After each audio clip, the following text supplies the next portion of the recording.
అనుదినమన్న శ్రోతలకు మన ప్రభువును రక్షకుడై ఉన్న యేసుక్రీస్తేక సరిసాటి లేని మహా గొప్ప పరిశుద్ధమైన నామమునందు శుభములు. నేడు 2024 సంవత్సరము జూలై మాసము 9వ తారీఖు మంగళవారం నాటి ధ్యానాంశం ఘనత నిమిత్తమైన పాత్ర.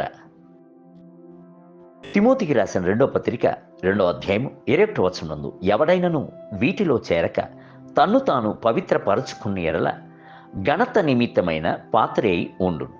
మనమందరమును ఘనత నిమిత్తమైన పాత్రగా ఉండుటకే కోరుకొనుచున్నాము. ఘనత నిమిత్తమైన పనులు చేయవలేను, ఘనత నిమిత్తమైన ఐశ్వర్యవంతులై ఉండవలేను, ఘనత నిమిత్తమైన పేరు ప్రఖ్యాతులు పొందవలని కోరుచున్నాము. ఆత్మ సంబంధమైన జీవితం నందు ఘనత నిమిత్తమైన పాత్రగా ఉండుట ఎలాగూ?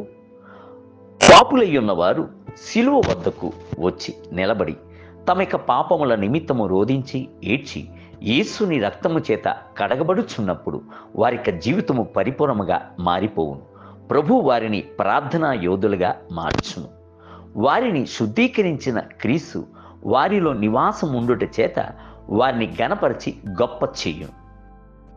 కొందరు యవన దినముల యందు తమ యొక్క పాపముల చేత కుటుంబమునకు ఘనహీనతను తెచ్చిపెట్టుచున్నారు. కన్న తల్లియే తలబాదుకొని ఏడ్చుచున్న సందర్భములను కలుగుజేయుచున్నారు. తమ పాపముల వలన తండ్రిని నొప్పింపజేసి వేదన పరుచుచున్నారు. స్నేహితుల వలన, సమాజము వలన, బంధువుల వలన ద్వేషింపబడుచున్నారు. దీనికి గల కారణము వారి హేయమైన పాపపు జీవితమే. పాపము ఎట్టి వారికైనను అవమానమును తెచ్చిపెట్టును. అయితే బైబిల్ గ్రంథము సెలవిచ్చుచున్నది ఏమిటి? ఎవడైనను వీటిలో చేరక తన్ను తాను పవిత్రపరచుకున్న ఎడల వాడు పరిశుద్ధపరచబడి యజమానుడు వాడుకొంటకు అర్హత కలిగిన వాడై ప్రతి సత్కార్యమునకు సిద్ధపరచబడి ఘనత నిమిత్తమైన పాత్రయే ఉండును. తిమోతికి రాసిన 2వ పత్రిక 2వ అధ్యాయము 21వ వచనం. ఆనాడు యెరూషలేము నగరమునందు ఉండిన చిన్న గ్రామమునందు ఒక గాడిద కట్టబడినదై ఉండేది. దానికి ఎటువంటి ఘనతయు లేదు.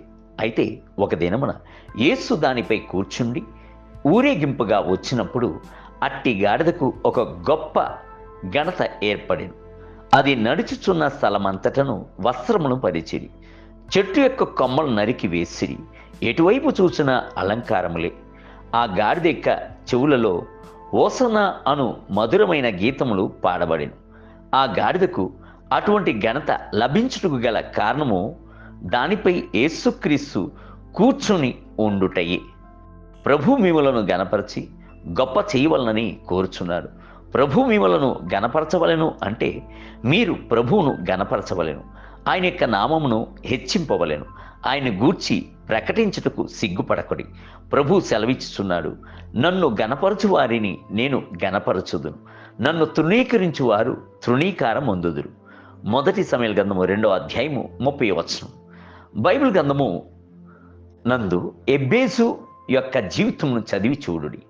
ఎబ్బేసు అంటేనే దుఃఖముతో నిండిన వాడు అని అర్థము. అతని తల్లి ఆయనను దుఃఖముతో కనెను. అయితే ఎబ్బేసు యమనస్సుడైనప్పుడు ఆ దుఃఖమునందు కొనసాగించి మునిగిపోవుటకు కోరుకొనలేదు. యెహోవాను చూచి ఆసక్తితో ప్రార్థించుటకు ప్రారంభించెను. ఆయన విన్నవించుకున్న దాన్ని ప్రభు అతనికి దయచేసెను. ఎబ్బేజు తన సహోదరులందరికంటే ఘనత పొందిన వాడై ఉండెను. మోటి దినవృత్తాంత గ్రంథములు 4వ అధ్యాయము 9వ వచనం.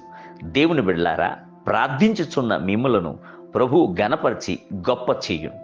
నేటి ధ్యానమునికై నీవు నా దృష్టికి ప్రియుడివైనందున గండవైతివి. నేను నిన్ను ప్రేమించుచున్నాను గనక నీకు ప్రతిగా మనుషులను అప్పగించుచున్నాను, నీ ప్రాణముకు ప్రతిగా జనములను అప్పగించుచున్నాను. యెషయా గ్రంథము 43వ అధ్యాయము 4వ వచనం.